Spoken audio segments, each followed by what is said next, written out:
September 2024 Kolkata Rajarhat new টাউনের একটি বিলাসবহুল হোটেলে পশ্চিমবঙ্গ সরকারের উপভোক্তা বিষয়ক বিভাগ এর আয়োজনে consumer awareness conclave leadership achievement award 2024 অনুষ্ঠানে খ্যাতমান আলোকচিত্রী অনুপম হালদারকে সম্মানিত করা হলো।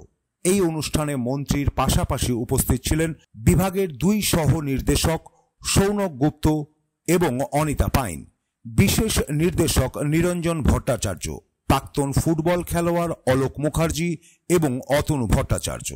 অন্তত 16 জন গুণী ব্যক্তিকে এই অনুষ্ঠানে পুরস্কৃত করা হন এবং এটি একটি সফল অর্থপূর্ণ আয়োজন হিসাবে চিহ্নিত হয়।